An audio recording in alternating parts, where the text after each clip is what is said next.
Esse é um corte baixo do mesencéfalo, imediatamente acima da transição ponto mesencefálica, que é uma transição bem sutil.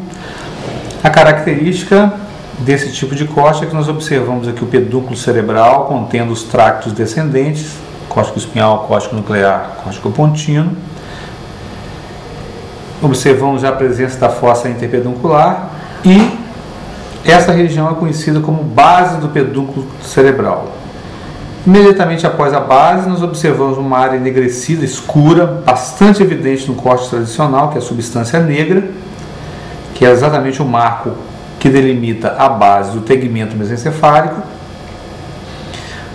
E, posteriormente, nós observamos o tecto do mesencéfalo. A separação do tegmento mesencefálico do teto do mesencéfalo é feita por um plano imaginário que percorre essa pequena cavidade que é o aqueduto cerebral.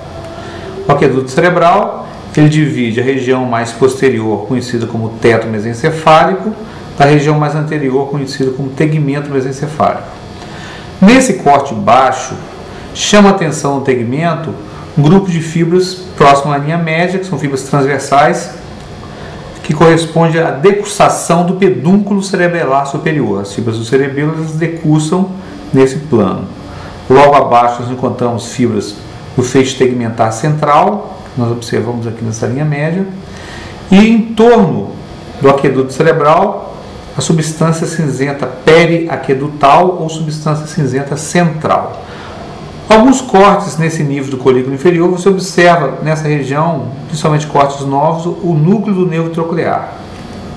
Outro fator relevante nesse posicionamento mesencefálico é a presença do leminisco medial e do leminisco espinhal nessa região lateral do mesencéfalo.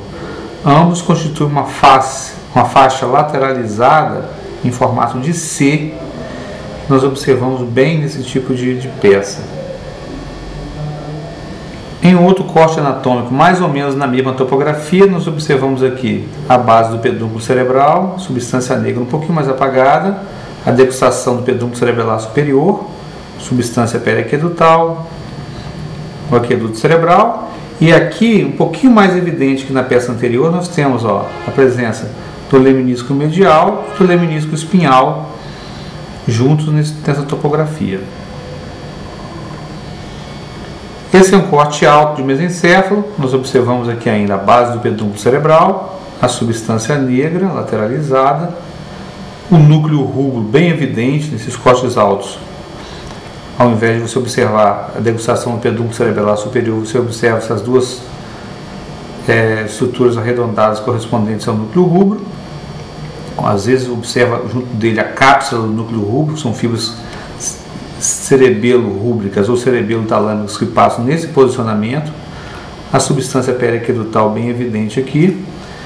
E o posicionamento dos leminiscos, o medial e o espinhal, na região um pouquinho mais posterior.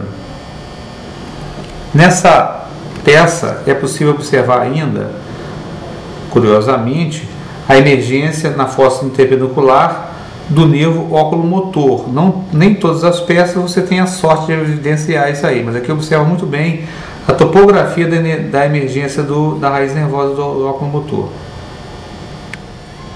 Esse é outro exemplo de corte alto, que nós observamos aqui a base do pedúnculo cerebral, a substância negra, um núcleo rubro muito evidente, com a cápsula em torno dele. Olha, essa cápsula são fibras que vão em direção ao próprio núcleo rubro ou vão em direção ao tálamo, passando externamente ao núcleo rubro.